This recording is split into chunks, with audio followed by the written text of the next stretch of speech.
అద్వితీయ సత్యదేవుడైన నిన్నును నీవు పంపిన యేసుక్రీస్తును ఎరుగుటయే నిత్యజీవం. నిత్యజీవము అంటే దేవుని కృపచేత మనిషికి ఉచితముగా అనుగ్రహించబడినటువంటి మరణమే లేనటువంటి జీవితం. అది ఎలా వస్తుంది మనిషికి?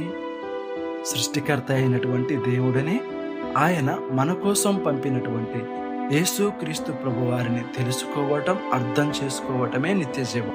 మనము గత భాగాలలో వేదాలలో క్రీస్తు ఉన్నాడని, యేసు క్రీస్తై ఉన్నాడని, యేసు అభిషేకించబడిన వాడని, రాజని, ప్రధాన యాజకుడని, గొప్ప ప్రవక్త అని తెలుసుకున్నాం. ఈ భాగములో యేసుక్రీస్తు ప్రభువారు వాగ్దాన పుత్రుడు, ప్రవచనాల నెరవేర్పనే విషయం మనం తెలుసుకుందాం.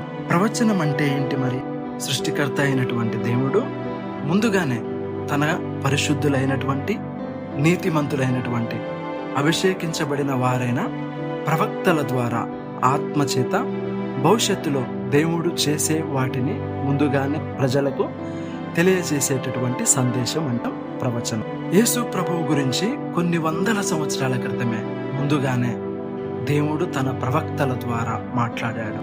ఆయన జననం గురించి, జీవితం గురించి, మరణం గురించి, పునరుద్ధానం వంటి అనేక విషయాలు చరిత్రలో ముందుగానే చెప్పబడ్డాయి. అందులో కొన్ని ప్రాముఖ్యమైనటువంటి విషయాలను చూద్దాం.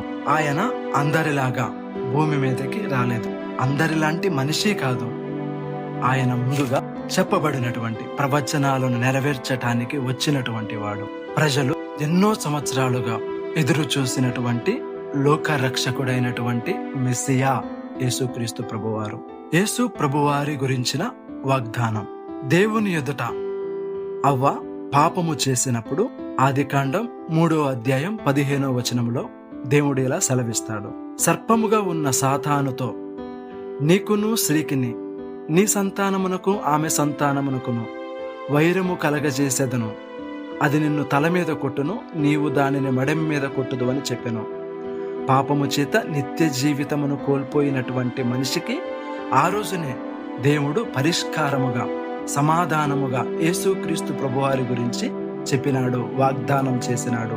1 యోహాను 3:8 మనం చూసినట్లయితే అపవాది యొక్క క్రియలను లయపరచుటకే దేవుని కుమారుడు అంటే యేసుక్రీస్తు ప్రభువారు ప్రత్యక్షమయ్యాడు. హెబ్రీయులకు రాసిన పత్రిక 2వ అధ్యాయం 14-15 చూసినట్లయితే మరణము యొక్క బలము గల అపవాదిని అంటే సాతానును మరణము ద్వారా నశింప చేయటానికి, మరణించవలసినటువంటి మనుషులకు నిత్య జీవాన్ని అనుగ్రహించటానికి యేసుక్రీస్తు ప్రభువారు మనవలే అంటే రక్త మాంసములలో జన్మించి